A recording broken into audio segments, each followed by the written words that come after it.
So, we all know that not every FPS game is going to be a winner, right? For every Half-Life or Halo, there's going to be, well, things that definitely aren't those. And I don't just mean generic military shooter game 400, where it isn't all that interesting, although we'll discuss some of those as well. No, I mean some real odd ones. The ones where you can really tell why they didn't take off, or even some that are just entirely weird. So that's what we're going to be talking about this time. Now, I could very easily start this off with a bunch of janky Doom wads that were likely created by some teenagers in the 90s that I found on a shareware disc, so I think I will.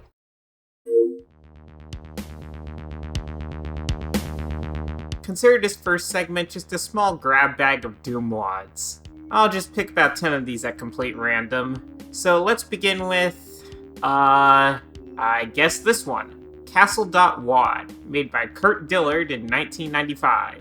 And, yup, it sure is a castle alright. Yeah, I don't have much to add on this one. It isn't the greatest or most inspired Doom map ever, but it's good enough for what it's worth. Next is DC.wad by Troy Mann, where we begin with whatever's going on here. This level starts off with lots of wide open space to run and strafe around in, though at times it does get into some of those really small corridors. However, I can't say I played much of this level. It isn't bad, but it didn't really grab my interest like I thought it might.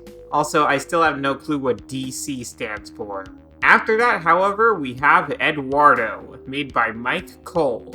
Something I noticed in the attached text file was that this one apparently includes a cacodemon fittingly named Eduardo, who apparently has a voice line if you have a sound card. Alright, well let's play this level and...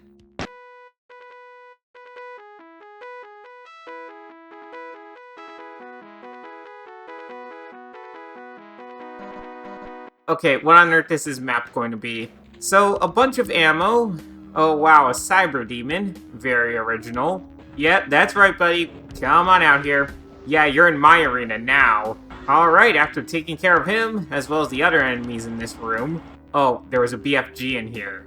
Well, that would have been good to know earlier. But unfortunately, despite my best attempts, I'm afraid I can't hear Eduardo. Oh well, on to the next wad, I suppose. Here we have H Hotel by Brian Plum. Huh. H Hotel. Why does that sound oddly familiar?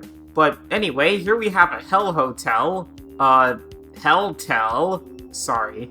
I spawned in this room with a great view outside. There's even a bathroom in here. Moving out, however, the goal is to find and destroy all the enemies in here. I figured this hotel would be a lot smaller than it ended up being, though.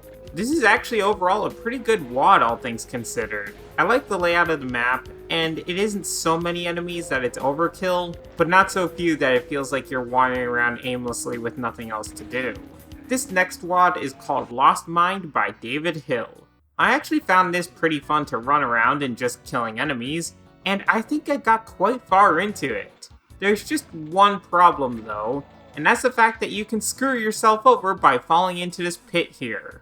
I kind of don't like it when map creators make these types of traps with no way to even hope to escape. I can understand taking damage, but just saying, hey, you fell in here? Too bad, I guess you're dying now. Though maybe that's my fault for not saving as often as I should. But otherwise, this one is actually really good, all things considered. Here's Mac My Day by someone going by DID1995. Okay, that's odd. It seems like some of the sounds were changed.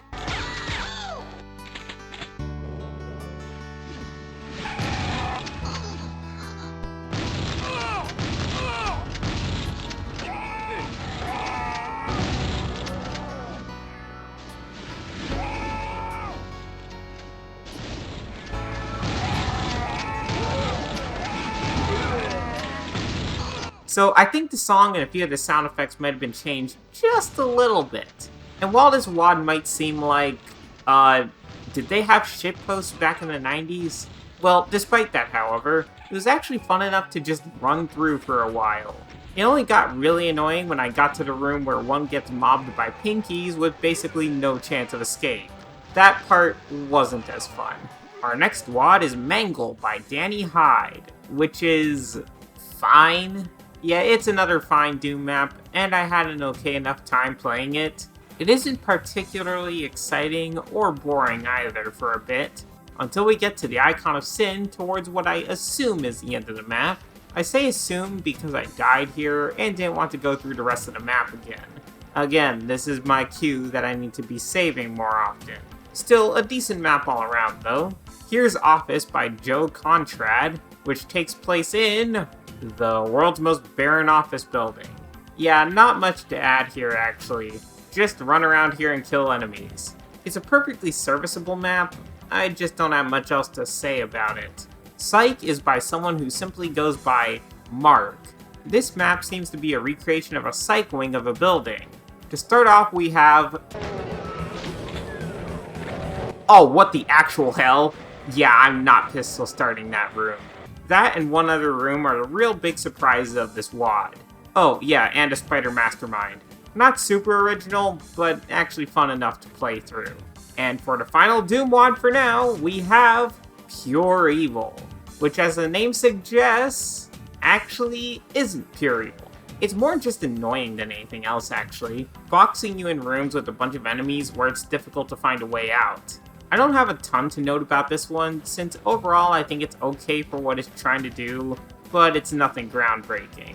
Alright, now that I've spent more time than I reasonably should have talking about random 90s Doom WODs, let's move ahead with some standalone games. So with that, we have a game called Krieger, with 2 Ks, which is interesting because it's a procedurally generated game with everything packed into just 96 kilobytes. Yes, you heard me right, kilobytes, which is smaller than a modern picture or song. This was seemingly made as a sort of demo scene project to see just how small one could make a for its time modern game. The game isn't very long, taking maybe 10 minutes at most, but for what it's worth, it's actually rather decent. You have a handful of weapons to use, which are acquired throughout the campaign, as well as a few enemy variations to fight. Yes, I know it isn't exactly the most exciting FPS game ever, but I like it as a neat sort of tech demo, and it's interesting to know some of how this game works. Like how the most memory it uses actually comes from the fact that it stores most of its data in RAM after procedural generation takes place. It also goes to show that not all of these weird games are bad by any means. But let's move on to something a bit more within the realm of normalcy when it comes to FPS games. This is Armed Forces Core, or is it Corp? Probably one of the most generic FPS titles I've heard. So, is it generic military shooter the game? Oh no, it's generic hired mercenary shooter the game. This was made by City Interactive. The basic story here, or what I can gather from it anyway, is that you and a couple of others have been sent into this company that has something which your employers want. From these level loading snippets, it's very clear that it's a sort of don't ask questions thing going on here. So we begin in, sewers, and okay, let's talk about this control really quick. Now I'm playing this in a virtual machine, and since my virtual machine sometimes has trouble with the mouse sensitivity, it was really difficult to even get this game working without my aim going insane. Luckily I managed to get it sort of working, though if it feels like the aim is a bit shaky, it's just because moving my mouse even the slightest bit causes the camera to go wildly off. Needless to say, I'm just trying my best here. But I don't fault the game for this. What I do fault the game for is the fact that I feel like the positioning of our character here gets almost stuck. As in, you can turn around 360 degrees just fine, but then out of nowhere, it's like he gets locked up, probably around the 540 degree mark. Initially, I thought I was just getting stuck on something, but no, this happened a few times throughout the game. Luckily, all you have to do is sort of unstick yourself by turning in the opposite direction for a bit, but it was rather annoying, and I still don't know what's going on there. But anyway, back to the sewers. I go through shooting enemies before eventually getting into the company building proper, where I have to access the elevator, except it's had an explosive attached which disables it, forcing me to climb a ladder instead. But hey, at least because of that, we get this brilliant scene.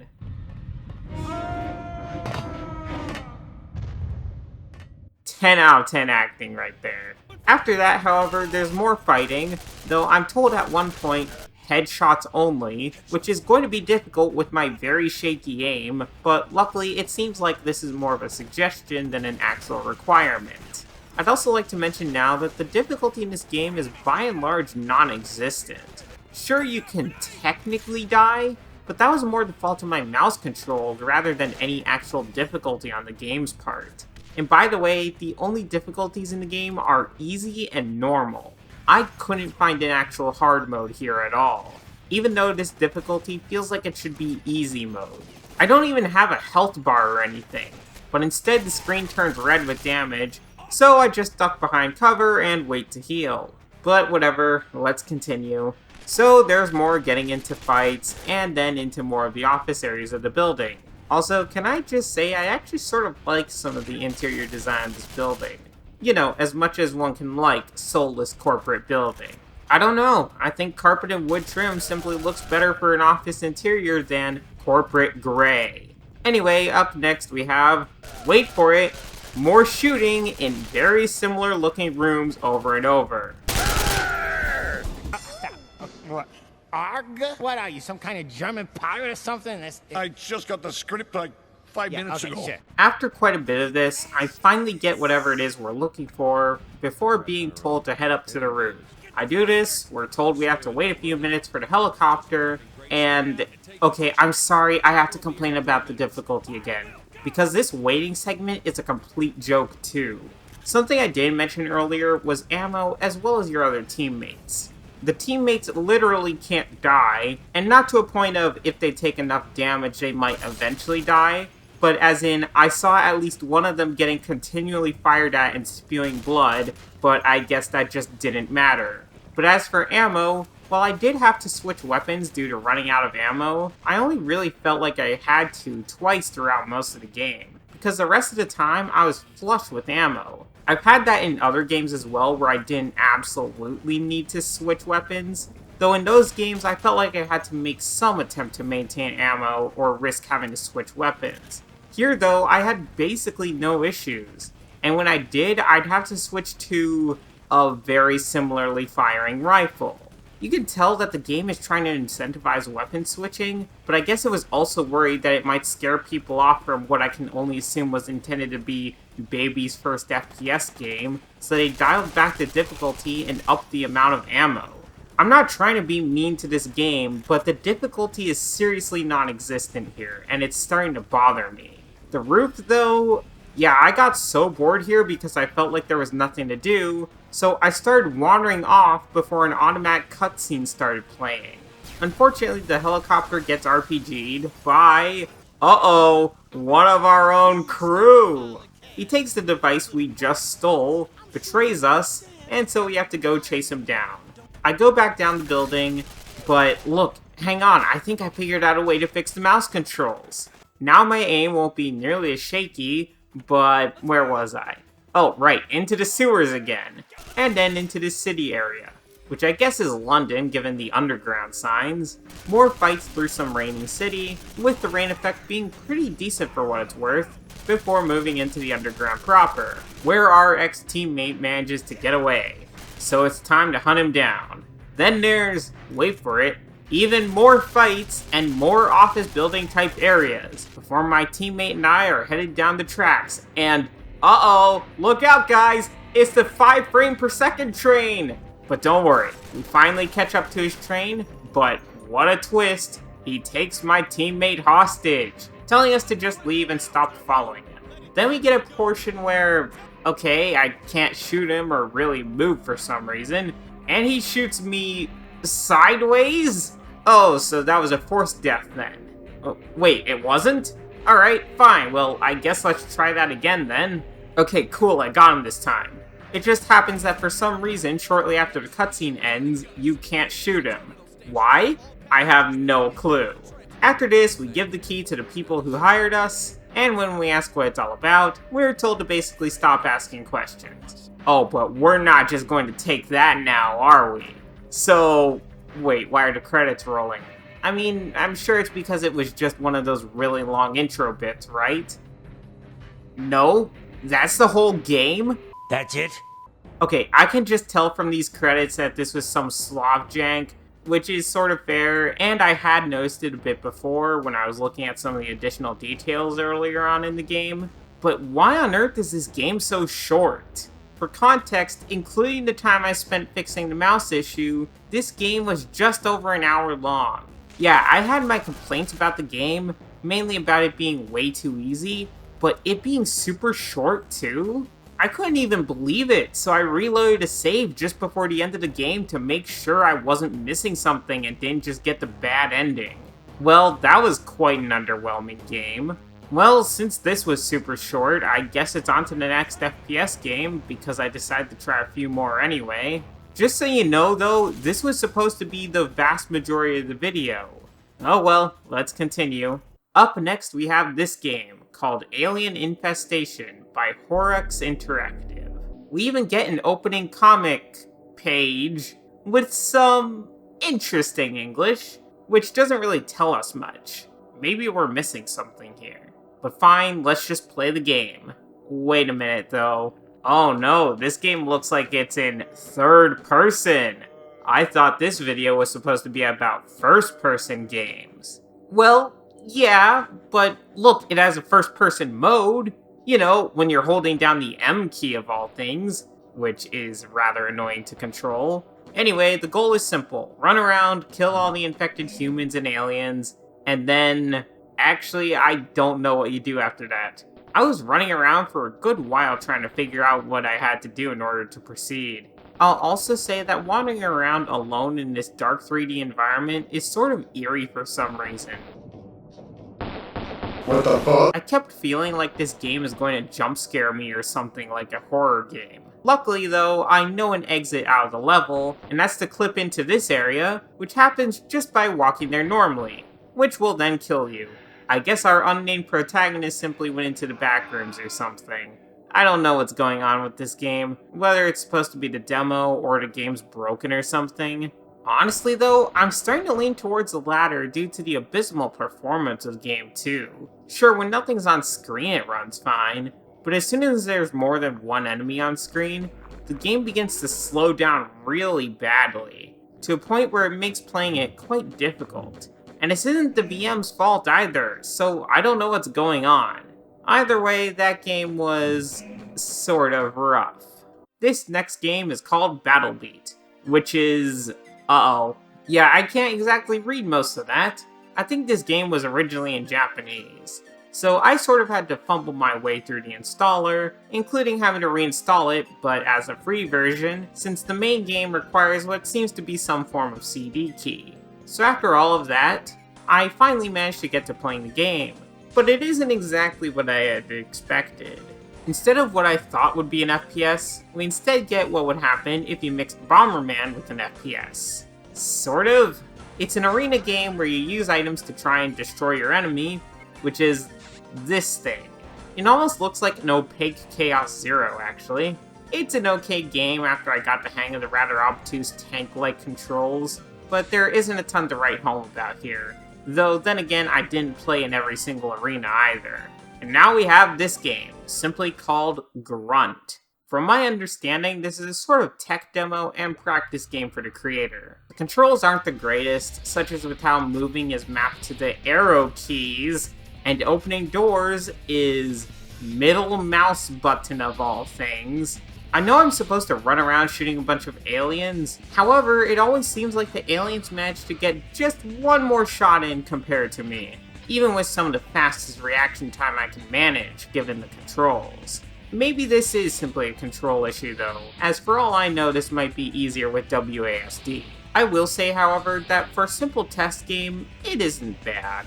Though, what's the deal with all the Alienware stuff here? Even the story revolves around aliens taking the main character's Alienware computer. Was this supposed to be made for them, or did this person just really like Alienware? Now, for the last game on here, we have Moorhoon Director's Cut. Now, this may seem familiar to some of you, and that's because this is part of the Crazy Chicken series, only Moorhoon is the German name for it. Unfortunately, I couldn't actually find the Crazy Chicken version of this, so you'll have to suffice with that slight name change. Now, I don't think I've ever played a Crazy Chicken game, though I did recognize the character at the very least. From what I can tell, assuming this game is anything to go by, it's similar to those sort of arcade-style shooters, and it was actually pretty fun. Unfortunately, I didn't exactly know what I was supposed to be doing in order to progress, so I just sort of started firing randomly for a while there. I started off mostly fine, and I knew I had to shoot at least a certain amount of extra chickens for a certain category, but I didn't know what I was doing wrong here. I thought I was shooting the chickens of that category, but then again, who knows? And sadly, the instructions weren't too helpful either. However, even just the first level has some pretty fun gags in it. Also, when trying to exit the game, it just crashes entirely, so that was bizarre. I'd probably play this game a bit more if I had any clue how to proceed, but who knows, I might come back to this one. Well, those are some of the FPS games I found. Some were good, some weren't as good, some were incredibly easy, but a few of them were also just bizarre. But I did find it neat to look at some of these FPS games all the same, even with some of the more weird ones in there. Well, that's all for now, though. Thank y'all for watching, and take care.